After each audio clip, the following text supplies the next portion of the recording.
बिस्मिल्लाहिर्रहमानिर्रहीम, अस्सलामु अलैकुम नाज़रीन, वेरी गुड मॉर्निंग पाकिस्तान। आप देख रहे हैं सच सवेरा। मैं हूं आपकी मेज़बान महविश चौधरी। उम्मीद करते हैं आप सब लोग खैरियत से होंगे। खूबसूरत दिन का आगाज़ हो चुका होगा। आजकल वैसे गर्मी की शिद्दत में ज़रा खासी कमी देखने को मिल रही है, तो दिन का आगाज़ भी ठंडी ठंडी हवाओं से हो रहा है। जो लोग ऑफिस जाते हैं या जो बच्चे या जो बड़े नौजवान स्कूल जा रहे हैं, कॉलेज यूनिवर्सिटी जा रहे हैं, उनके लिए दिन का आगाज़ बड़ा खूबसूरत होता है, क्योंकि ठंडी ठंडी हवाओं के साथ ठंडी ठंडी मॉर्निंग होती है, तो पूरा दिन खूबसूरत हो जाता है। लेकिन आपने इस ठंडी हवाओं में, इस खूबसूरत मौसम में अपनी सेहत को नहीं भूलना, उसे अवॉइड नहीं करना, ज़रा सेहत का भी ख्याल रखना है। आज आपने सुबह सुबह क्या करना है, या जो अभी लोग घर पे हैं, ऑफिस जाने वाले हैं या अपने काम को निकलेंगे, आपने नाश्ता किए बगैर घर से बाहर नहीं निकलना। डेली कोई ना कोई बात आप लोगों के साथ शेयर करते हैं, जैसे कहते हैं कि दिन का आगाज़ आपने पॉजिटिव थॉट्स के साथ करना है। आपने सुबह उठते ही मोबाइल फ़ोन का इस्तेमाल नहीं करना। तो इसलिए आज जो लोग घर में हैं, जो भी घर में मौजूद है, जो अभी ऑफिस के लिए नहीं निकले, नाश्ता किए बगैर आप लोगों ने घर से बाहर नहीं जाना। ये काम आज आपने लाजमी करना, और इसके साथ साथ आपकी जो लंच की रूटीन होगी वो भी आपने मैनेज रखनी है। ये छोटे छोटे काम अगर हम मामूल का हिस्सा बना लें, हम रूटीन में करना शुरू कर दें, यकीन जाने बहुत खूबसूरत जो है वो हमारी ज़िंदगी जो है वो हो जाती है। बहुत खूबसूरत हमारा जो है वो दिन हो जाता है। तो जब ये एक टाइम टेबल हमारा सेट हो जाता है, जब टाइम टेबल को अपनी मामूल का हम हिस्सा बना लेते हैं, तो ये जो हम ज़िंदगी में परेशानियों की बात करते हैं, ज़िंदगियों में हम कहते हैं कि ये उतार चढ़ाव आ रहा है, बड़ी बेचैनी सी आ रही है, उसका खात्मा मुमकिन हो सकता है। आज के अगर मैं अपने वार्डरोब की बात करूँ, मानी कलेक्शन का ये आज का मैंने वार्डरोब वेयर किया हुआ है। सोशल मीडिया पे आप इन्हें अप्रोच करें, और साथ ही साथ जो है आप इस तरह के खूबसूरत कलर्स, खूबसूरत ड्रेसेस आप इनसे जो है वो बनवा सकते हैं। इसके अलावा अगर मैं आज बात करूँ हमारे खूबसूरत टॉपिक की, जिस पे हम बात करने वाले हैं, आपको पता है डेली बड़े खूबसूरत हमारे टॉपिक्स होते हैं, बहुत ही मैं कहूँ तो हमारी ज़िंदगी से रिलेट करते होते हैं। और ये क्रेडिट मैं जो ज़रूर अपनी टीम को देना चाहूँगी, अपने प्रोड्यूसर को देना चाहूँगी, कि ऐसे इश्यूज़ को, ऐसी ऐसी चीज़ों को, ऐसे पॉइंट्स को लेकर आते हैं कि वाकई ही लगता है कि ज़िंदगी में इसकी कमी थी, इस पर बात करना बड़ा ज़रूरी था। अभी अभी ईद गुजार के हम लोग आए हैं, कुछ लोगों की ईद तो अभी भी ख़त्म नहीं हुई, उनकी ईद मिलन पार्टीज़ जो हैं वो अभी भी चल रही हैं। आप करें, बिल्कुल खुशियाँ मनाएं, खुशियाँ सेलिब्रेट करें, आपका हक है भाई खुश रहना, खुशियों को मनाना, फैमिली को वक्त देना। लेकिन जहाँ हम बात करते हैं कि आपने फैमिली को वक्त देना है, आपने खुशियों को मनाना है, आपने ईद की बात की है, ईद आप सेलिब्रेट कर रहे हैं, आप ईद मिलन पार्टीज़ जो है वो इन्जॉय कर रहे हैं, जनाब वहाँ पे सेहत को आपने नज़रअंदाज नहीं करना। जब हम सेहत को अवॉइड करते हैं, सेहत का ख्याल नहीं रखते, बेजा खाना शुरू कर देते हैं, और होता क्या है, उस बेजा खाने की वजह से एक अजीब सा हमारा जो सिस्टम है, एक अजीब सी रूटीन जो है वो हमारी बन जाती है। जब ये तमाम तर चीज़ें होती हैं तो सेहत ख़राब होती है। आप देखें इस वक्त अगर मैं बात करूँ तो बहुत सारे जो है होगी कि ईद के बाद ज़्यादातर जो है वो केसेस रिपोर्ट होते हैं। ये फूड पॉइजनिंग के बहुत ज़्यादा केसेस हमें देखने को मिलते हैं। उसमें इशू क्या आता है, यही कि हम ईद में इतना खाना शुरू कर देते हैं, इतना खाना शुरू कर देते हैं कि हमें बिल्कुल वो एक वक्त का पता नहीं चलता कि हमने दिन को कब खाया था, लंच कब कर रहे हैं, और डिनर जो है वो कब कर रहे हैं। जब ये हमें रूटीन हमारी सेट नहीं होगी, बहुत ज़्यादा खाना शुरू कर देंगे। बारबेक्यू है, हथौला रखें, आपकी सेहत है, आपका पेट है, उसमें आप ही ने अपनी केयर करनी है, आप ही ने अपनी हिफाजत करनी है, कोई आपको बताएगा नहीं। लेकिन जब कोई आपको ये समझते हैं ना कि बस मैंने आज ईद मिलन पार्टी है, दोस्त के घर जा रहा हूँ, रिश्तेदारों के साथ जो है वो मैं जा रहा हूँ, तो वहाँ पे क्या होता है कि बस अपना आप भूल जाते हैं। फ्रेंड्स याद होते हैं, फैमिली याद होती है, वो इन्वायरमेंट याद होता है, वो बारबेक्यू पार्टी याद होती है, सेहत को नज़रअंदाज कर देते हैं। स्पेशली बच्चों की बात की जाए, उनकी सेहत का ख्याल लाजमी रखें। देखें, आप जा रहे हैं ईद के बाद, इंजॉय कर रहे हैं अपनी फैमिली के साथ, डिफरेंट एरियाज़ में घूमने जा रहे हैं, वहाँ पे बारबेक्यू पार्टीज़ की जा रही हैं, वहीं पे बच्चों के खाने की जो है वो रूटीन लाजमी सेट रखें।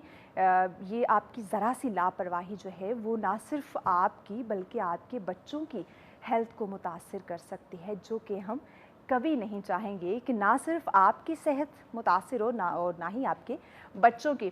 न्यूट्रिशनिस्ट हमारे साथ होंगी, उनसे हम बात करेंगे, उनसे हम जानेंगे कि किस तरह से जो है वो सेहत का ख्याल रखा जाए। ईद के बाद जो इतना बेजा खाना खाया जा रहा है या इतनी रूटीन हमारी डिस्टर्ब हो चुकी है, तो कैसे रूटीन को हम मैनेज करें और किस तरह से अगर सेहत डैमेज हो गई तो उसका ख्याल हम कैसे रख सकते हैं, इन तमाम तर चीज़ों पर डिस्कशन करेंगे। लेकिन इस ब्रेक के बाद हमारे साथ रहिएगा।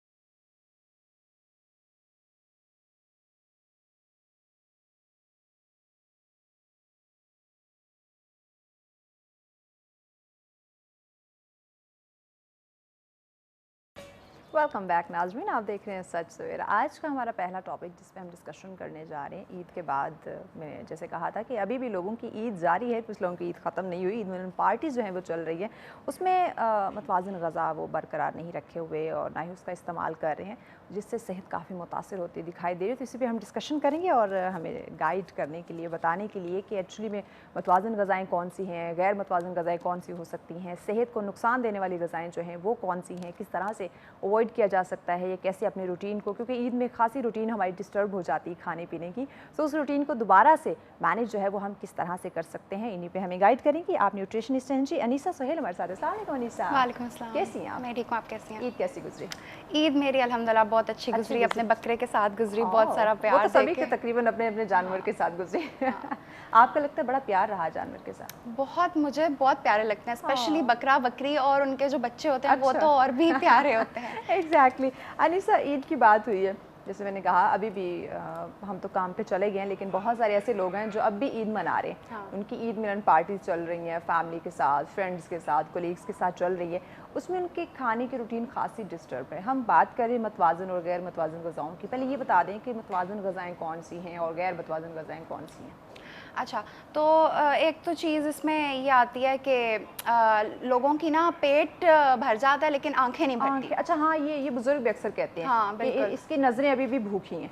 हाँ बिल्कुल। हाँ। तो ये चीज़ होती है कि पेट जब भर जाए तो वहाँ पे रुक जाना चाहिए, ज़्यादा ओवर नहीं जाना चाहिए। इस्लाम भी कहता है ना कि आप थोड़ी भूख रख कर खाएं। हाँ बिल्कुल। हाँ। तो वो बस ये होता है कि आई थिंक फेस्टिविटी का टाइम होता है और इतने सारे लोग, पता है पीयर प्रेशर, जब सब लोग खा रहे होते हैं, आपको भूख ना भी हो लेकिन अगर आप अपनी फैमिली के साथ बैठते हैं ना तो कुछ ना कुछ खा ही लेते हैं। हाँ। तो वो दावतों पे दावतें और वो सारा कुछ सिलसिला ऐसा होता है कि मुझे लगता है बंदा ओवर चला जाता है। और अगर बंदा मतलब कॉन्शियसली माइंड बना के पहले से ना रोके ना तो फिर बहुत आराम से ओवरबोर्ड जाया जा सकता है। अच्छा। तो एक तो चीज़ मैं ये रिकमेंड करना चाहूँगी कि कोल्ड ड्रिंक्स ईद पे, अभी तो गुजर गया ईद, लेकिन जो पार्टीज अभी चल रही हैं और अभी आगे भी तो ईदें आनी है इंशाल्लाह, सारों ने एंजॉय करनी है, तो उनके लिए भी कोल्ड ड्रिंक्स को बिल्कुल आप ख़त्म कर दें। कोल्ड ड्रिंक्स की जगह जो मतलब फालसे का शरबत पिया जा सकता है, अभी मौसम भी ऐसा है, लस्सी भी जा सकती है। नहीं, हम तो मटन बीफ खा रहे हैं तो साथ में कोल्ड ड्रिंक का होना तो बड़ा ज़रूरी है, हाँ, वरना हजम नहीं थोड़ा होगी।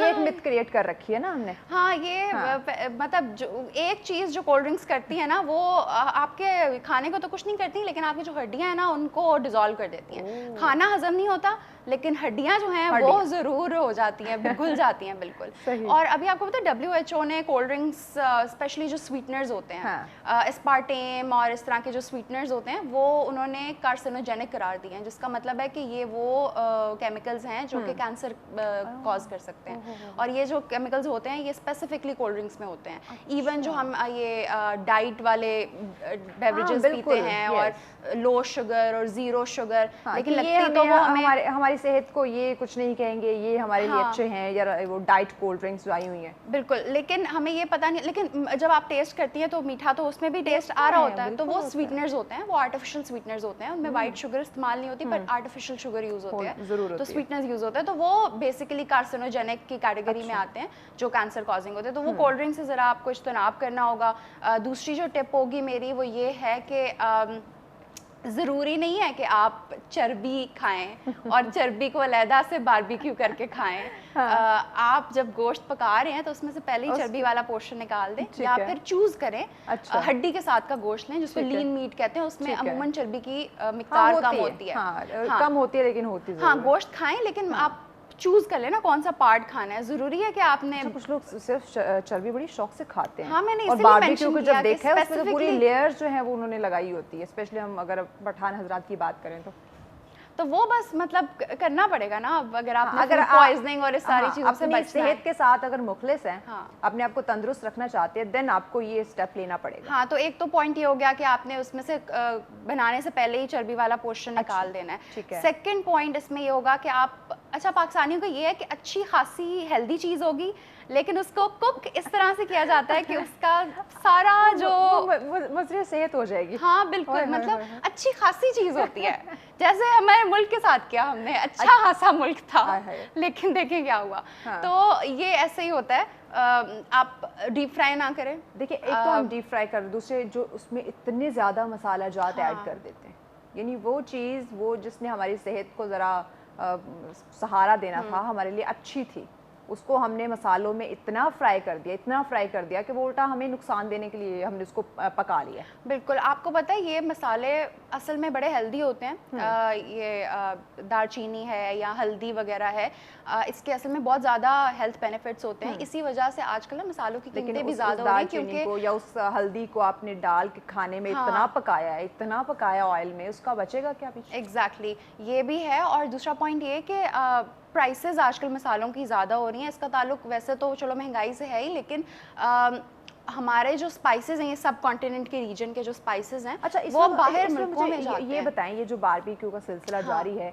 इसमें जो इतनी ज़्यादा मसाला जात लगा के, ऑयल लगा के और फिर हम उसे इंजॉय कर रहे हैं, इसका क्या सेहत पे, इसके क्या असरात मुरतब? अच्छा, बारबेक्यू एक बेहतरीन मतलब वे ऑफ कुकिंग है, क्योंकि उसमें चर्बी जो है वो मेल्ट हो जाती है सारी, और उसमें कोई ऑयल वगैरह चाहिए नहीं होता। अगर आप उसको बगैर ऑयल लगाए बगैर उसको करें आप, और आपने उसको बहुत ज़्यादा वो नहीं करना, फैटनिंग नहीं बनाना, तो आप उसको बगैर ऑयल लगाए भी अच्छी तरह कुक कर सकते हैं आराम से। तो बेहतरीन वो तरीका है, हाँ, बड़ा अच्छा तरीका है वो टिक्का वगैरह खाना। लेकिन आप उसमें मसाले कम इस्तेमाल करें, बहुत ज़्यादा नहीं, इतना रखें कि बस अच्छा जायका आ जाए। तो इतना स्पाइसी बारबेक्यू करते हैं, इतने स्पाइसी बना के खाते हैं कि जब तक वो मिर्ची उनकी जुबान पे लगे ना, उन्हें बारबेक्यू का मजा नहीं आ रहा। तो वो फिर उनके लिए है कि कच्ची हरी मिर्च अलहदा से रख लें, और अगर वो साथ बारबेक्यू, हाँ, वो साथ खा लें, हाँ, और लीमू निचोड़ लें ऊपर, नमक वगैरह कर लो, लीमू से बड़ा अच्छा तुर्श जायका आ जाता है। तो दूसरा पॉइंट, यही वो चीज़ें जो ये साथ साथ आप बच्चे भी यही इस्तेमाल कर रहे हैं, यानी कि जो बारबेक्यू बन रहा है, जो कढ़ाइयाँ बन रही हैं, जो बिरयानी, जो पुलाव पकाए जा रहे हैं, वही साथ खाना बच्चे भी खा रहे हैं। तो बच्चों के लिए ये जो चीज़ है, इनकी सेहत को कितना नुकसान दे सकती है? बच्चों के लिए ये होता है कि एज लॉन्ग एज वो बहुत ज़्यादा ओवर नहीं जा रहे ना, गोश्त बच्चों के लिए बड़ा अच्छा होता है। मतलब बच्चों को गोश्त खाना चाहिए, गोश्त, लेकिन मिर्चें जो डाल रहे हैं वो फिर मुझे लगता है कि कुछ फैमिलीज का होता है ना, कि कुछ बच्चों को आदत होती है मिर्च खाने मिर्च खाने की, और कुछ बच्चों को बिल्कुल भी नहीं होती। मतलब डिपेंड करता है कि उनकी माँ ने उनको किस तरह से वो किया हुआ है। ऑब्वियसली लिमिट होती है, उससे ज्यादा तो ये तो नहीं कान से धुएं निकाल लिया हमने और लाल टमाटर। मिर्च मसालों की बात करते हैं अनीसा, वो तो किसी भी एज ग्रुप के लिए अच्छी नहीं है। हाँ, ओवर बच्चे के लिए तो बिल्कुल ही फिर वो ओवर नहीं जाना ना, बिल्कुल भी, क्योंकि ये एसिडिटी कॉज करती है। जब हम रेड चिली की बात करते हैं, इसे तो बिल्कुल अवॉइड करने को कहा गया है कि आप ब्लैक पेपर या ग्रीन चिली का इस्तेमाल कर लें, मच बेटर। हाँ, एसिडिटी कॉज करती हैं। अगर आप एक सर्टेन पॉइंट से इन मसालों में ज़्यादा चले जाएं तो आपको तेजाबियत होती है मैदे की, आपके जलन होती है। फिर ये तेजाबियत जलन अगर ज़्यादा हो तो आपके जो ये हमारे मैदे हैं, सारे एज़ा हैं हमारे, उनकी जो अंदरूनी एक लेयर होती है, उसको प्रोटेक्शन के लिए होती है, हमारे ऑर्गन्स की प्रोटेक्शन के लिए, वो फिर ख़राब होना शुरू हो जाती है। तो वो मतलब मज़ीद इश्यूज बिल्कुल। और ये एक ऐसी चीज़ है, मसालों का ज़िया जो होता है, एक ऐसी चीज़ है जो अगर आप एक हफ्ता करेंगे ना, आपको नहीं पता चलेगा। आप एक महीना करेंगे, शायद आपको इतना अंदाज़ा ना हो। अगर आप मुसलसल 5-6 महीने इस तरह लाइफस्टाइल अपनाएंगे तो फिर जाके आपको उसकी वो होंगे, अच्छा दाने बन जाते हैं स्किन वगैरह पे, जिनको सडन रिएक्शन हो जाता है, कुछ हाँ, वो तो एलर्जिक होते हैं, तो इस वजह से उनको। अच्छा, मुझे ये बताओ अनीसा, ये जो हमारे डायबिटीज़ के पेशेंट हैं या जो हार्ट पेशेंट हैं हमारे, कुर्बानी आते ही उन्हें अपनी बीमारी भूल जाती है। तो जब वो अपनी बीमारी को भूल जाते हैं और खाने पीने पे सही तवज्जो देना शुरू कर देते हैं और दबा के तवज्जो देते हैं और गोश्त इतना खाते हैं कि उन्हें खुद भी नहीं पता होता कि वो कितना खाए जा रहे हैं, तो ये इनके सेहत के लिए कितना नुकसान हो सकता है? इस पे बात करते हैं, ब्रेक लेनी है। ब्रेक के बाद ये इन डिटेल आप हमें बताइएगा। नाज़रीन, हमारे साथ मिलते हैं इस ब्रेक के बाद।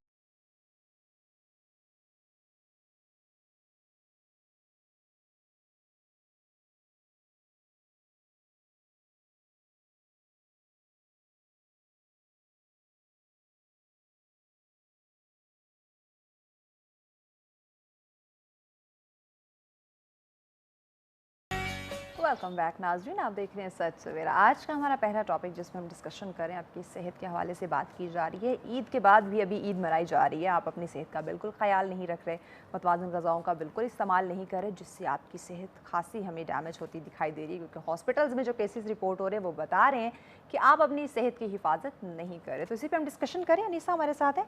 अनीसा, हम बात कर रहे थे डायबिटीज़ पेशेंट की, हार्ट पेशेंट हैं या जो ब्लड प्रेशर के मरीज़ हैं, कुर्बानी आते ही, कुर्बानी की जो ईद आते ही, बकरा ईद आते ही वो बिल्कुल भूल जाते हैं अपनी बीमारी को और बेचाक खाना शुरू कर देते हैं और बस डिफरेंट पकवान बनते हैं मीट के और दबा के वो खाते हैं। तो इससे इनकी बीमारी पे क्या इफ़ेक्ट, मज़ीद किस तरह से ये जो है वो बिगड़ सकती है, उनकी सेहत मुतासर हो सकती है? जो ब्लड प्रेशर और शुगर के पेशेंट्स हैं ना, उनको तो मतलब एकदम अफेक्ट पता चलता है ना। वो थोड़ा सा भी, स्पेशली ब्लड प्रेशर, वो जिन लोगों को है उन लोगों को अंदाज़ा होगा। वो अगर थोड़ा सा भी फैटनिंग कुछ खा लें या ज़्यादा नमक वाली चीज़ खा लें, उनको बिल्कुल चंद घंटों में उनको पता चल जाता है ब्लड प्रेशर हाई हो रहा है, शुगर हाई हो रही है।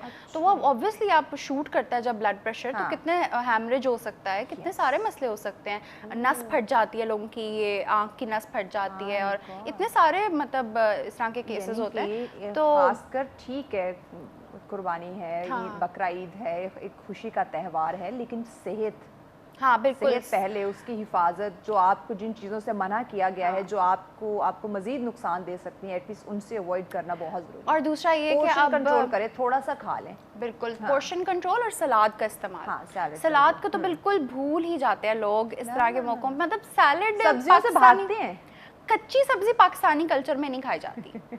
मतलब कॉन्सेप्ट ही नहीं है। मतलब मेरे होते हैं क्लाइंट्स वगैरह, मैं उनको कहती हूँ कि आप रॉ वेजिटेबल्स खाएं या इस तरह से, तो कुछ को तो ये कॉन्सेप्ट ही समझ नहीं आता। मतलब मैं जब उनको कहती हूँ तो वो कहते हैं कच्ची सब्जी कैसे खाएं हम? कच्ची अब तो पकी भी कोई नहीं खाता। अब तो पकी भी कोई नहीं खाता, कच्ची तो फिर वो बड़ी दूर की बात है। हाँ, तो वो मतलब सलाद होना चाहिए।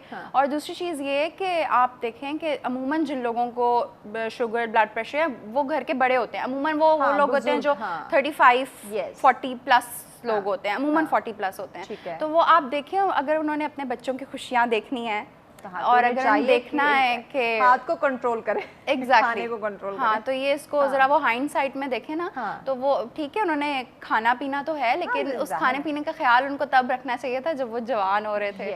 जब मतलब उनका लाइफस्टाइल जब कतरा कतरा दरिया बनता है ना, तो वो हर दिन पे ख्याल रखते, तो वो फिर दिन ना आता, स्टेज पे नहीं होती, फिर आपको मना करने की जो है ना वो हदायत नहीं की जाती। हाँ, और दूसरा मुझे लगता है मतलब इसमें एक तरह से ये भी है कि पता है पाकिस्तान जो है पूरे वर्ल्ड में सबसे फास्टेस्ट ग्रोइंग कंट्री है इन टर्म्स ऑफ डायबिटीज़। सबसे टॉप पे है डायबिटीज़ में पाकिस्तान। तो अब every 1 in 4 people in Pakistan भी कर चुके हैं, और अब तो जो न्यूबॉर्न बेबी है उनमें भी ये इश्यूज पाए जा रहे हैं। बिल्कुल, टाइप 1 डायबिटीज़ उनमें पाई जाती है, और every 1 in 4 people in Pakistan is diabetic. एक खानदान में, मिनिमम तरीन खानदान में 4 लोग तो होते ही हैं, आराम से होते तो हैं, बिल्कुल होते हैं। उन 4 एक खानदान में एक बंदा मस्ट है कि वो डायबिटिक। मेरे अब्बा हाँ, से मेरे भी अब्बू जी हैं, तो वो लेकिन ये बात ये है कि डायबिटीज़, अगर टाइप 2 डायबिटीज़ है तो वो ऐसी बीमारी नहीं है जिसको आप तर्ज ज़िंदगी से कंट्रोल नहीं कर सकते। अच्छा, तो वो लाइफस्टाइल मैनेजमेंट से बहुत अच्छी कंट्रोल हो सकती है। ये हम डायबिटीज़ की बात करते हैं या ब्लड प्रेशर की बात करते हैं, इसको आप मैनेज कर सकते हैं, ये ख़त्म नहीं होने वाले। मैनेज करके अपनी डाइट को देखें, आप अपने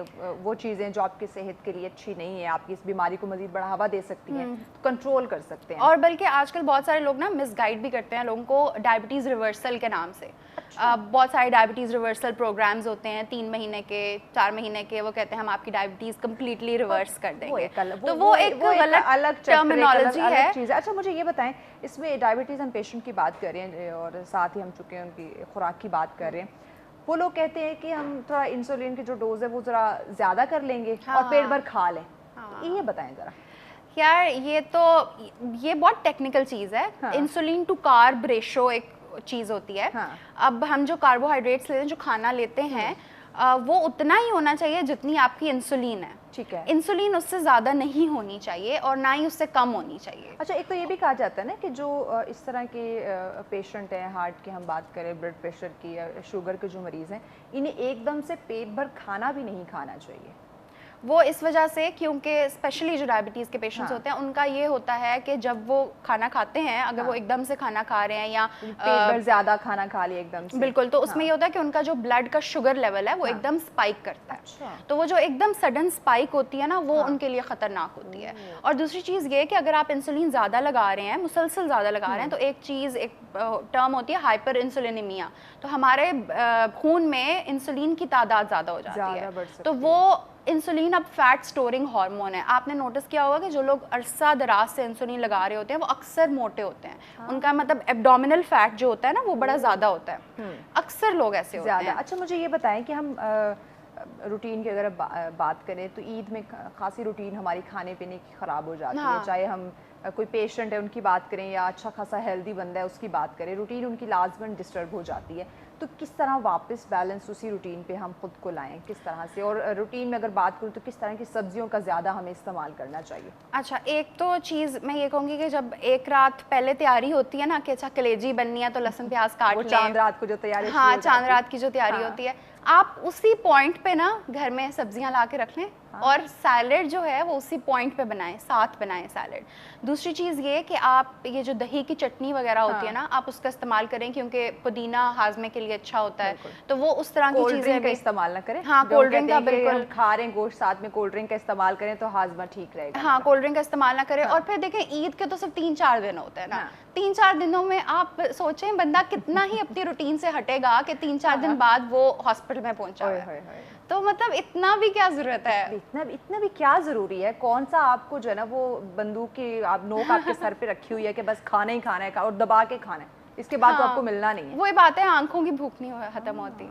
तो कैसी सब्जियां जो हैं वो उनको रूटीन में हम शामिल अच्छा, एक तो चीज़ ये है कि वही ईद का गोश्त आप उसको जैसे आलू गोश्त होता है, फिर फलियों के साथ कीमा पकता है, शिमला मिर्च के साथ कीमा पकता है, तो वो इस तरह पेयर कर लें, सब्जियों के साथ गोश्त को पेयर कर लें, वो एक ऑटोमेटिकली एक वो बैलेंस वाली चीज़ आ जाएगी। दूसरी चीज़ ये कि आप वो ये जो मैं 3-4 बार बोल चुकी हूँ सैलेड का इस्तेमाल, वो आप रखें। फिर उसके बाद ये कि आप मतलब एक दिन के बाद छोड़ के एक दिन आप पका लें, तो वो इवेंचुअली ज़रूरी नहीं है कि आप तीनों वक्त गोश्त ही खाएं। ऐसे भी मेरे जाने वाले निशा जिनके रोज़ाना डेली उनके खाने में गोश्त लाजमी होना है। अच्छा, देखिए प्रोटीन इम्पोर्टेंट होता है, लेकिन प्रोटीन इतना भी इम्पोर्टेंट नहीं होता, ज़्यादा नहीं। हाँ, कि आप अब देखिए हाई प्रोटीन डाइट लोग करते हैं, लेकिन वो लोग होते हैं जो फिर रेगुलर एक्सरसाइज भी करते हैं, जो जिम करते हैं, जो जिनके मसल्स यूज हो रहे होते हैं। हमने एक्सरसाइज तो बहुत कम करनी क्योंकि वक्त नहीं हमारे पास। हाँ, एक्सरसाइज नहीं करनी, खाना बहुत ज्यादा खाना है और हैवी खाना खाना है जिससे यकीनन और प्रोसेस्ड खाना है, ये भी बहुत मसला होता है। प्रोसेस्ड खाना आपको पता है, बजाय इसके कि आप उसी गोश्त में बाजार के मसाले मिलाएं जो डब्बों में पैकेट्स में मसाले मिलते हैं, क्योंकि उसमें प्रिजर्वेटिव्स वगैरह भी होते हैं। ठीक है। आप अगर खुद कूट के मसाले वगैरह इस्तेमाल करें ना, तो उसका टेस्ट भी बेहतर होगा और वो ज़्यादा वैसे जनरली ज़्यादा बेहतर होगा क्योंकि उसमें प्रिजर्वेटिव्स वगैरह नहीं होंगे। तो वो एक ये भी चीज़ होती है। प्रोसेस्ड फूड भी बहुत ज़्यादा आ गया। अच्छा, जिन लोगों की क्योंकि काफ़ी हद तक आपने देखा होगा कि हॉस्पिटल में केसेस रिपोर्ट्स हुए हैं कि लोगों की काफ़ी सेहत जो है वो ख़राब हुई है इसी ईद की रूटीन की वजह से, बहुत ज़्यादा खाने की वजह से उनका जो एक हाजमे का सिस्टम है वो काफ़ी मुतासिर हुआ है। तो उन लोगों की अब वो जिनकी सेहत ख़राब हो चुकी है, कैसे उसको हम बेहतर कर सकते हैं? पहले तो चीज़ों का इस्तेमाल ज़्यादा करें क्योंकि दवाइयों से निकलना बड़ा ज़रूरी है। पहले तो जिस रेस में आपने अपने बेचारे मैदे को डाला हुआ है ना, उसको जरा सांस लेने दें, रिलैक्स करें, रेस्ट करने दें उसे। हाँ, उसको रेस्ट करने दें। थोड़े दिन आप हैवी चीज़ें ना खाएं। अब हैवी चीज़ों में अच्छा, हॉस्पिटल में जब मैं काम करती हूँ तो बीमार होता है, उसके जो रिलेटिव्स होते हैं ना, वो क्या चीज़ ला रहे होते हैं, जूसेस, डब्बे वाले जूसेस ला रहे होते हैं, बिस्किट्स ला रहे होते हैं, ये सोच के कि वो लाइट फूड है कि चाय के साथ बिस्किट खा लेंगे। ठीक है, वो चबाने में ताकत नहीं लगती डबोया हुआ बिस्किट को, लेकिन वो हेल्दी नहीं है और ना ही वो लाइट है। वो आपको ये जो हम डब्बे वाले जूस पी रहे हैं, ये कौन सा हेल्दी जूस? हाँ, एग्जैक्टली। तो वो फिर आप मतलब दलिया या फिर खिचड़ी, तो वो आपको कुछ दिन अपने स्टमक को रेस्ट देना होगा। थोड़ा जैसे ये फ्रूट्स खा लें, हाँ फ्रूट्स वगैरह का इस्तेमाल करें, यखनी वगैरह वो पी सकते हैं अगर उनको कोई और मतलब मेडिकल इशू नहीं है, ब्लड प्रेशर वगैरह में यखनी आप नहीं दे सकते, तो वो अगर कोई और मेडिकल इशू नहीं है तो आप यखनी वगैरह लाइट फूड खाएं थोड़ा सा, और उसके बाद फिर आहिस्ता आहिस्ता आप रूटीन पे आएँ। और ज़रूरी है गोश्त खाना, ज़रूरी है, बहुत ज़रूरी है, लेकिन उसको ना पोर्शन में रखें। अच्छा पोर्शन, इसका बड़ा अच्छा एक ट्रिक ये है कि आपकी जो ये हथेली का साइज़ होता है ना, ये आपके प्रोटीन का पोर्शन होता है। अच्छा। हर बंदे का हथेली का साइज प्रोटीन का पोर्शन होता है। अब इस हथेली में कितना आ सकता है, 3 से 4 बोटियां आ सकती हैं। चिकन का जो एक ब्रेस्ट होती है वो आ सकती है, फिश का फिले आ सकता है, अंडा एक आ सकता है, तो वो आपका प्रोटीन का एक पोर्शन होता है। आपने बात की है गर्मी में इसका इस्तेमाल नहीं करना चाहिए, गर्म होते हैं। हाँ, ये एक मिथ मुझे ऑनेस्टली वैसे ये जो तासीर वाली चीज़ है ना, ये मैंने हिकमत में देखा है, जो हकीम होते हैं वो इसका इस्तेमाल करते हैं। पैगाम क्या देंगे नाज़रीन को? अच्छा पैगाम मैं ये दूंगी कि सेहत बहुत एक ज़रूरी चीज़ है। अगर सेहत नहीं होगी तो फिर आप सेहत जान है तो जहान है। इस पे अगर अमल कर ले तो क्या ही बात है। बहुत शुक्रिया अनीस, आपने वक्त दिया। यकीन है नाज़रीन, जान है तो जहान है, सेहत का ख्याल रखना बहुत ज़्यादा ज़रूरी है। सेहत आपकी होगी तभी ज़िंदगी खूबसूरत गुजारेंगे, पूरी रूटीन आपकी अच्छी रहेगी, हेल्दी रहेगी। आपने जो काम करने हैं, जो कारनामे सर अंजाम देने हैं, वो आपकी सेहत के साथ बड़े मुंसलिक करते हैं। तो सेहत का लाजमन ख्याल रखें। ब्रेक की जाने पड़ने, ब्रेक के बाद और हमें मेहमान ज्वाइन करेंगे, उनसे भी मज़े मज़े की बातें करेंगे। सो हमारे साथ फिर मिलते हैं इस ब्रेक के बाद।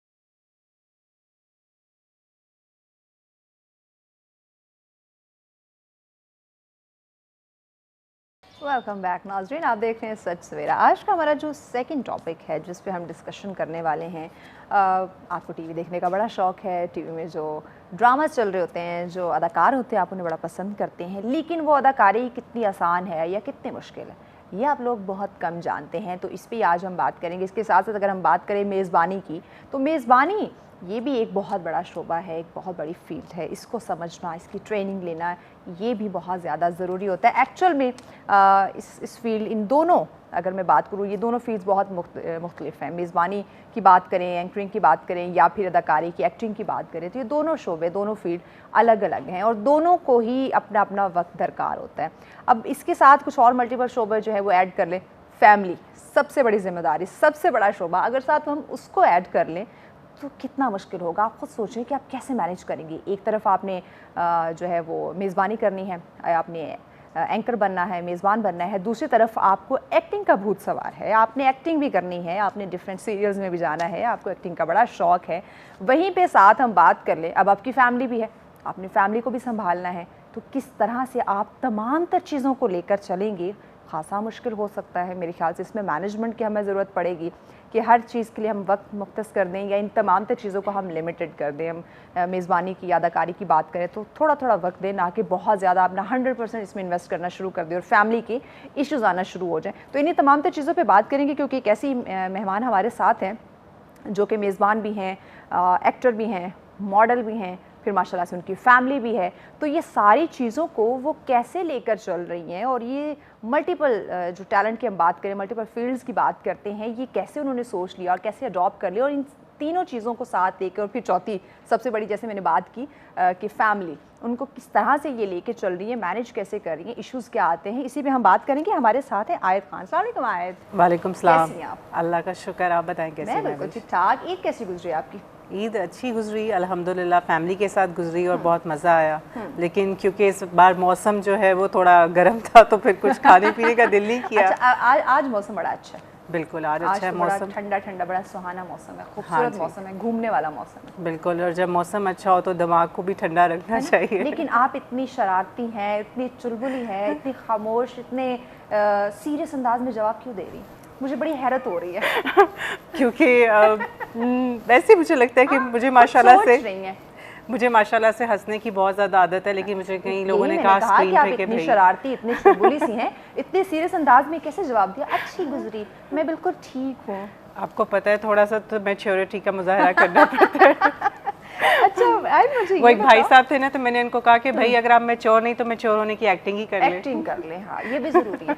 लेकिन आप तो हैं भी एक्टर, बिल्कुल और ऐसा फिर ही एक है। अच्छी एक्टिंग आपसे सीखी जा सकती तो आप ये बताइए कि आपकी ईद कैसी गुजरी है। है? मेरी तो अल्हम्दुलिल्लाह बड़ी अच्छी गुजरी, घर में सोकर रेस्ट करते हुए। बहुत सारे लोग तो सोकर ईद गुजारते हैं। क्योंकि हम नॉर्मल डेज में तो हम काम कर रहे होते हैं, रोजाना तैयार हो रहे होते हैं, रोजाना नए कपड़े पहन रहे होते हैं। ईद का मौका, ईद के दिन, ईद की छुट्टियां, नमाज के बाद हमें बस यही होता है कि सोना, रेस्ट करना। बिल्कुल ऐसे ही। टीवी के लोग तो वैसे ही रूटीन में इतना माशाल्लाह से तैयार हो लेते अच्छा, हैं। जैसे आज का ये वाला सेगमेंट हमारा कैसा गुजरेगा? एक सेट पे 2 मेजबान है, जस्ट इमेजिन। आप मुझसे सवाल करेंगे या मैं आपसे सवाल करूं? बहुत मुश्किल है क्योंकि मैं भी बहुत सारे सवाल करना चाहती हूँ। लेकिन मेरे ख्याल से बाजी मैं ले जाऊंगी। अच्छा, क्योंकि definitely you are the host. आप गेस्ट हैं और मेजबान आप हैं, माशाल्लाह एंकरिंग करती हैं, लेकिन बिल्कुल अगर देखा जाए तो नंबर मेरे ज्यादा हैं। हाँ, लेकिन एक सवाल मैं भी पूछना चाहूंगी जी।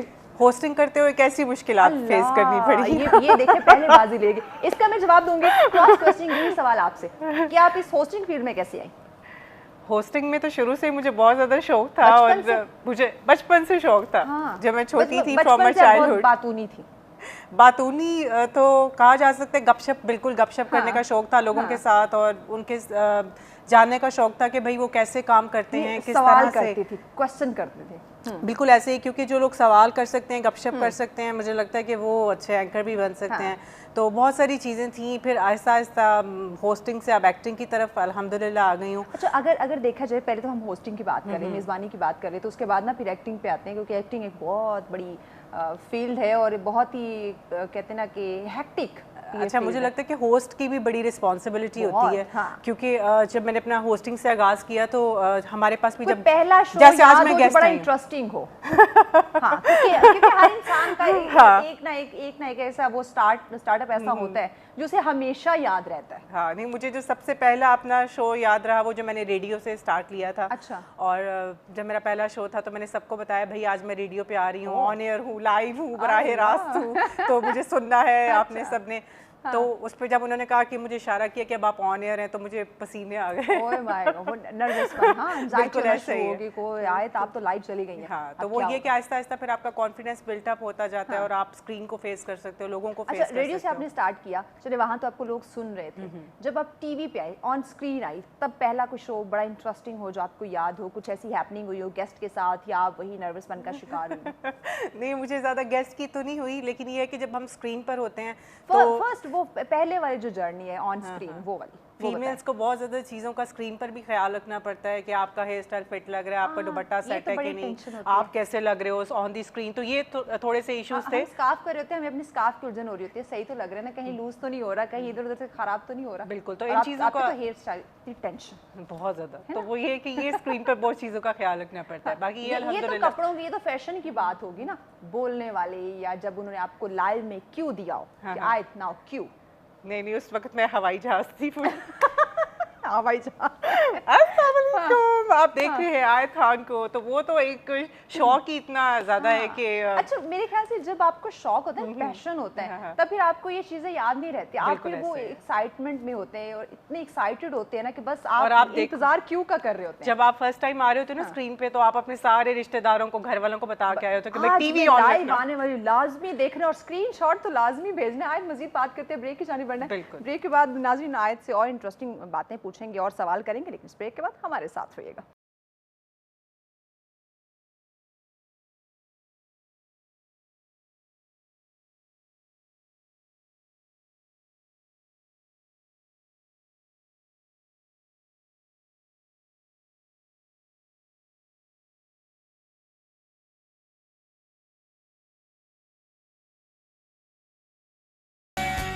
वेलकम बैक नाज़रीन, आप देख रहे हैं सच सवेरा। आज का दूसरा टॉपिक जिसमें हम डिस्कशन कर रहे हैं, अदाकारी की बात की जा रही है, मेज़बानी की बात की जा रही है, फिर इन सारी चीज़ों को लेकर, रिश्तों को, फैमिली को संभालना, उसी पे बात की जा रही है। आयत हमारे साथ है जो कि मल्टी टैलेंटेड है।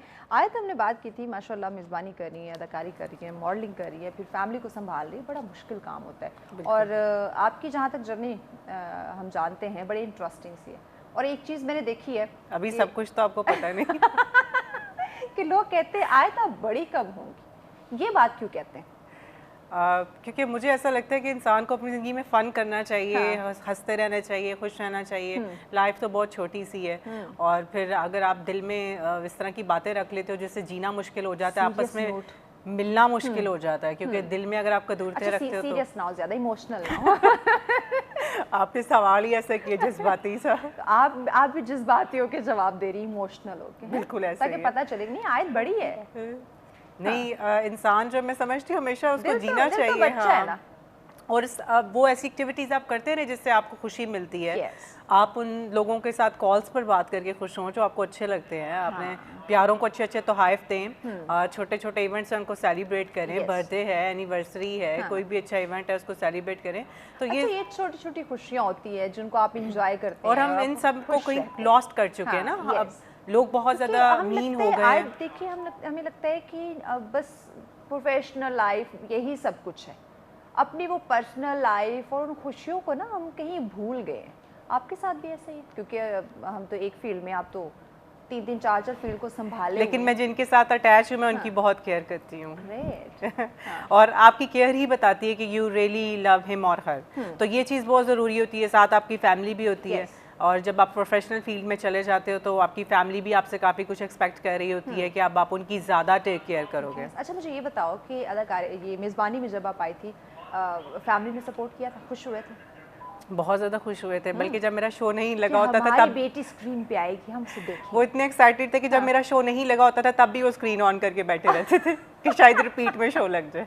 आज अब कौन सा लगेगा? अब तो मेरी छुट्टी है, वीकेंड है, मुझे रेस्ट करने दे। सबसे ज्यादा शौक से घर में कौन आपका शो देखता था? मेरी मदर। माए, उनकी तो क्या ही बात।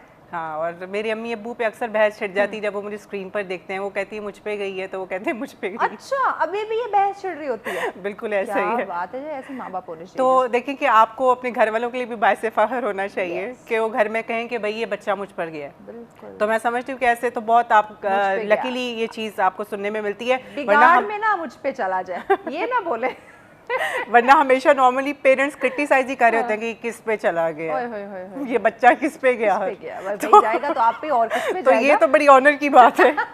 अच्छा, आज मेज़बानी करते करते आपको एक्टिंग का, अदाकारी का शौक कैसे आ गया? क्योंकि मुझे लगता है कि मैं पैदा ही अदाकार बनने के लिए पैदा ही एक्टर हुई हूँ। अच्छा, इस पे मुझे एक बड़ा अच्छा शेर याद आया जो मेरा एक फेवरेट है कि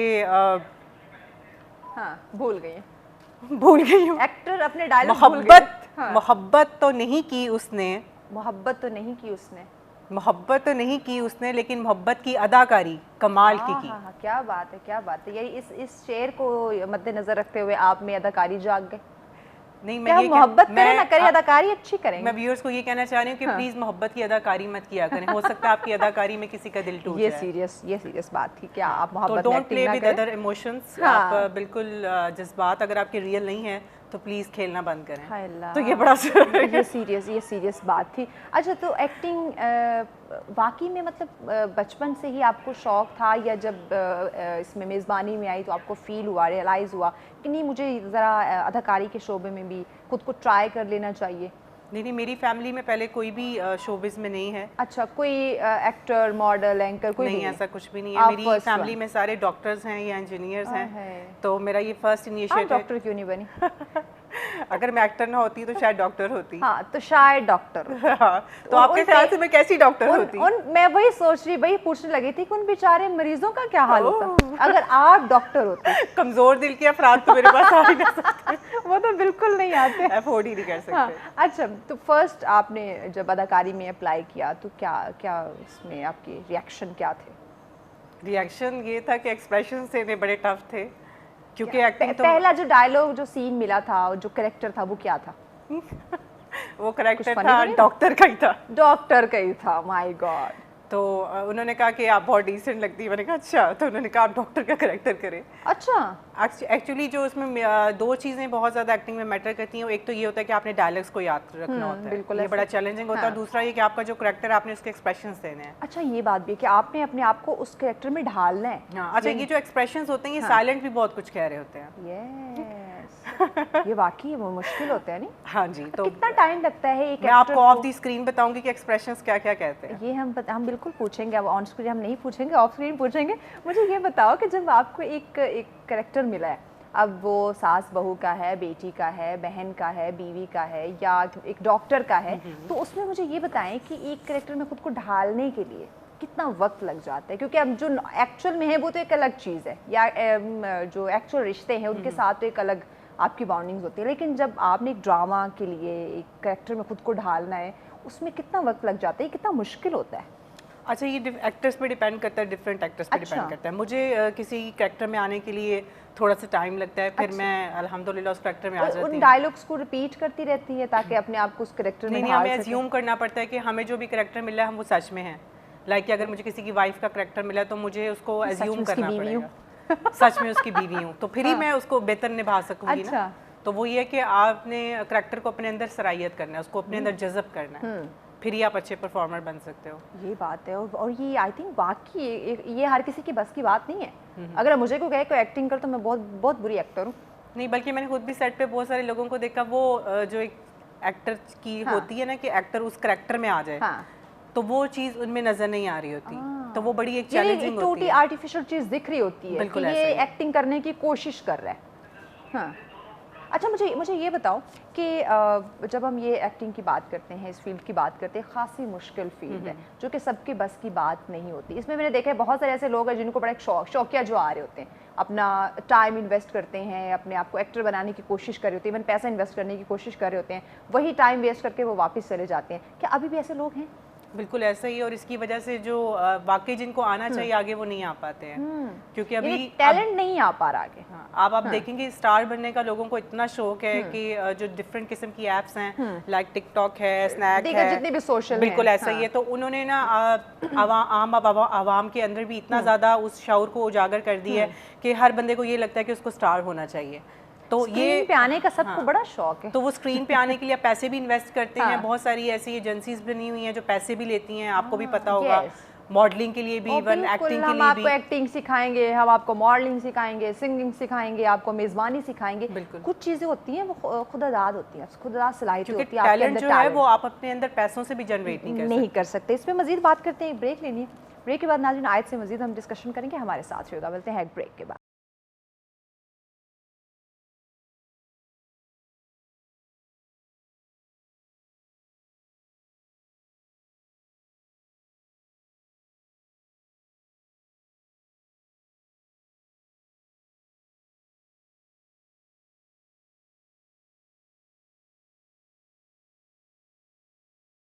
वेलकम बैक नाज़रीन, आप देखते हैं सच सवेरा। आज का हमारा दूसरा टॉपिक जिसमें हम डिस्कशन कर रहे हैं मेज़बानी, अदाकारी और फिर फैमिली को साथ लेके चलना, इस पे हम डिस्कशन करें। आज मुझे ये बताओ कि इन तमाम चीज़ों को साथ लेकर चलना कितना मुश्किल होता है, क्योंकि मेज़बानी की बात करें तो उसके लिए अपना एक वक्त दरकार होता है, एक्टिंग की बात करें तो मेरे ख्याल से पूरा दिन उसमें आपका इन्वेस्ट हो जाता है, इवन रात को भी शूट्स चल रहे होते हैं। फिर अगर फैमिली की बात करें उन्हें भी एक क्वालिटी टाइम चाहिए होता है। अगर साथ ही आप चूँकि मॉडलिंग भी करती हैं उसकी बात करें तो उसका एक अपना वक्त होता है। तो सब चीज़ों को लेकर चलना मुश्किल नहीं होता, या कैसे मैनेज कर रहे हैं? खासा मुश्किल होता है, और अब तो वक्त वैसे ही बहुत तेजी से गुजरना शुरू हो गया, पता ही नहीं चलता। आप खुद देखिए, पता ही नहीं चलता पूरा दिन कैसे गुजरा है, ईयर्स कैसे गुजर जाते हैं कि एक साल इतनी तेजी से गुजर रहा होता है। अभी हमने पिछली बर्थडे की होती है, साथ ही साल ऐसे गुजरता है जैसे कल की बात है। बिल्कुल ऐसा ही है, तो उसमें वक्त इतनी तेजी से गुजरता है, लेकिन ये है कि मैनेज करने की कोशिश करते हैं। ये है कि फैमिली को उस तरह से इतना टाइम नहीं दे पाती हूँ लेकिन जब कोई स्पेशल खास कोई दिन होता है तो फिर लाजमी जो है उनको मिलने भी जाती हूँ। फैमिली शिकायत नहीं करती? हाँ, बिल्कुल शिकायत करती है, लेकिन मुझे लगता है कि जो आपसे वो एक्सपेक्टेशंस कर रही होती है वो अगर आप पूरी कर दें तो फैमिली भी आपसे सेटिस्फाइड होती है, क्योंकि वो एक अलग चीज़ है, एक अच्छी बात है। मतलब जो आप चाहते हैं अगर वो आप बन गए, आप कामयाब हो गए, क्योंकि मैं का सर ज़रा फख्र से बुलंद होता है, लेकिन एक वक्त आता है कि वो आपकी कमी भी महसूस कर रहे होते हैं।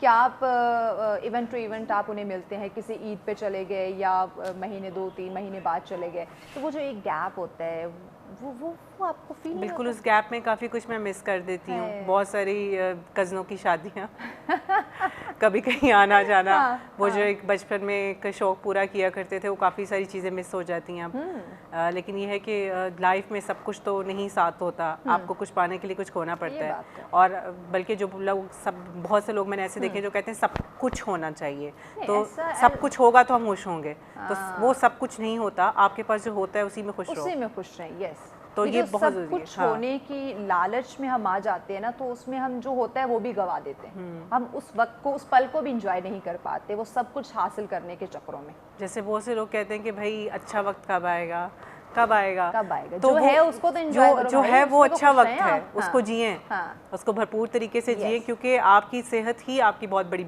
अल्लाह ताला की तरफ से ब्लेसिंग है। तो अगर आप सेहतमंद हैं तो अपनी ज़िंदगी को अच्छे तरीके से एंजॉय करें, जिएं, एक एक पल को जिएं, क्योंकि ज़िंदगी तो आपको पता है वैसे भी कोई भरोसा नहीं होता। कोई हाँ। पल भर का हमें नहीं बिल्कुल पता ऐसा, होता, ये इसलिए तो जिस इंसान पल में बहुत हो, लंबी उसी में प्लानिंग्स खुश करता है, रहना बहुत चाहिए। लंबी प्लानिंग्स करता है, मैं ऐसे कर लूँगा, मैं वैसे कर लूँगा, और प्लानिंग्स के चक्कर में वो खुश नहीं रह खुश पाता। नहीं है, क्योंकि उसी प्लानिंग की वजह से वो स्ट्रेस में जाएगा। मुझे ये बताओ कि आप अदाकारी जब कर रही होती हो, कोई बहू का कैरेक्टर जब मिला हो, सख्त सास मिली है जिसको ऑफ स्क्रीन या ऑन स्क्रीन मैनेज करना बड़ा मुश्किल हुआ?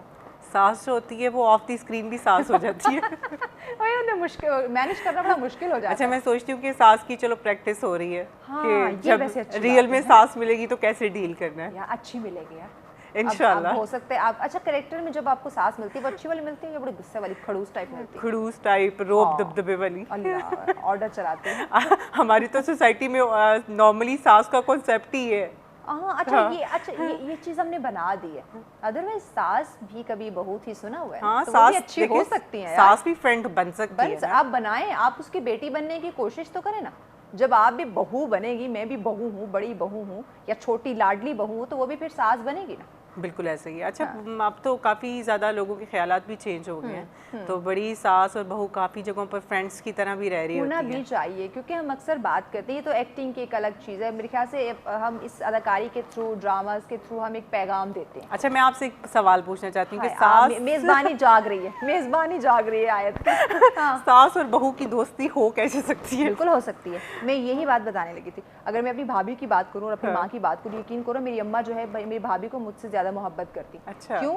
क्योंकि वो उनको, यानी मेरी जो भाभी है वो मेरी अम्मा अब्बा को अपनी अम्मा अब्बा से ज़्यादा मोहब्बत करती है, और मेरी अम्मा अब्बा जो है वो मुझसे ज़्यादा मेरी भाभी से मोहब्बत करते। तो वो यकीन मेरे दोस्त हैं। जब भी अम्मा या भाभी को बात करेंगी ना, भाई और अब्बा कहेगा देखिए अब शुरू हो गई हैं, अब इन्होंने ये दोनों सास बहू की जो ना अब एक बात है, कोई आगे पीछे नहीं होगा। तो यकीन करें वो एक एग्जाम्पल है। हो सकता है अगर आप बनाना चाहें तो कुछ भी इम्पॉसिबल नहीं है। बिल्कुल, क्योंकि दूसरों की हाँ। बेटियों को भी अपना, जब आप उनको Yes. ब्याह के लाते हैं तो उसको अपनी जब बेटी ही आप समझना अपनी बेटी चाहिए। को किसी के घर भेज रहे हैं, आप क्या तवक्को कर रहे हो? बिल्कुल। कि हमारी बेटी को बेटी समझना है, और बेटी ने फिर बेटी बन के रहना भी है ना। ऐसा बेटी ही जब है। बहू बनेगी तो इश्यूज आएंगे। तो जब आप ये अपनी बेटी की तरफ से ये सोच रहे हैं, तो दूसरे की जब बेटी लाते हैं तब भी ये सोचें। बिल्कुल तो ऐसा ही यकीनन है। बन सकते हैं। हाँ, कैसा दूसरे रहा की मेरा बेटी का जवाब? भी उसी तरह ख्याल सही जवाब रखें। मिल गया आपको? देखिए, हम अदाकारी की जो एक्टिंग की बात करें, उसके थ्रू यही पैगाम जाते हैं बिल्कुल। कि आप रिश्तों को पॉजिटिव देखें, आप रिश्तों को पॉजिटिव अडॉप्ट करें और उसी तरीके से लेके चलें, तो कुछ भी नामुमकिन नहीं हो सकता। ऐसा ही है। पर्सनली देखा जाए तो आप किस में ज़्यादा इन्वॉल्व हैं? मेज़बानी में, एक्टिंग में, मॉडलिंग में, या फैमिली में जिनको कभी कभी वक्त देती हैं? जब मैं इस फील्ड में नहीं थी तो डेफिनेटली वो तो फैमिली थी, जब फील्ड में नहीं थी फिर तो फैमिली होती है। हाँ, तो मैं कभी लेकिन अब आपके पास 4 ऑप्शन है, चारों में सबसे ज़्यादा आपको अजीज़ कौन से फील्ड, कौन सा काम है जिसमें आप ज़्यादा वक्त देती हैं, ज़्यादा खुश रहती हैं, पसंद करती हैं? आपकी मेज़बानी है, आपकी एक्टिंग है, आपकी मॉडलिंग और फैमिली है? अब तो ज़्यादातर मुझे इंटरेस्ट एक्टिंग पर है। हाँ, और मुझे लगता है कि नहीं, अच्छे एक्टर्स हमारे पाकिस्तान में रेज होने चाहिए, क्योंकि एक ऐसी फील्ड है कि जिसको इंटरनेशनल लेवल पर सराहा जाता है, पसंद किया जाता है। हमारे एक्टर्स जो हैं दूसरे ममालिक में जाकर परफॉर्म करें, जैसे भी आप देखते हैं कि बहुत सारे अवार्ड शोज़ भी होते हैं फॉरेन कंट्रीज़ में, तो उसमें अच्छा लगता है कि हमारे पाकिस्तानी रिप्रेजेंट करते हैं। बिल्कुल, पैगाम भी इसी में ऐड कर दें कि हमारे देखने वाले नाजरीन जो आपको देख रहे हैं, सुन रहे हैं, उन्हें क्या क्यों, मैसेज? मैं भी शो का टाइम खत्म हो गया है। बिल्कुल, शो का टाइम खत्म हो गया, इसलिए हम आपसे इतनी पैगाम जल्दी? अभी तो मैंने आपसे बहुत सारे सवाल करने इतनी ढेर सारी बातें हुई हैं कि वक्त का पता ही नहीं चला। मुझसे आप सवाल ऑफ एयर कर लीजिएगा। मुझे भी कुछ ऐसा ही लगता है। जी, बस नाजरीन को मैं यही पैगाम दूंगी कि हमेशा खुश रहें और दूसरों का बहुत ज़्यादा ख्याल रखें, नाराज़गियाँ जो हैं वो अपने दिल से ख़त्म कर दें। ज़िंदगी छोटी सी है और बहुत ज़्यादा जो है खुश रहने की कोशिश किया करें। बाकी ये है कि प्यारे जो हैं उनका खास ख्याल रखें, अच्छे इवेंट्स को एंजॉय करें, खुश रहें। थैंक यू, आपने वक्त दिया। यकीन नाज़रीन, अपने प्यारों का ख्याल रखना। देखिए, कोई भी फील्ड हो, जब आप उसमें कामयाब हो जाते हैं, उसके पीछे जो है आपकी फैमिली की अनथक मेहनत होती है, दुआएं होती हैं, तो उन दुआओं का ख्याल रखें, उस फैमिली का ख्याल रखें, उनके इमोशंस का भी ख्याल रखें। एटलीस्ट आपकी वो एक ज़िंदगी का बहुत अहम हिस्सा होते हैं। ख़ुद भी खुश रहें, उनको भी खुश रहें, अपने इर्द गिर्द के लोगों को भी खुश रखें, और इन्हीं खुशियों के साथ, इन्हीं हंसते मुस्कुराते चेहरों के साथ हमें दीजिए इजाज़त। अल्लाह नेगेबान।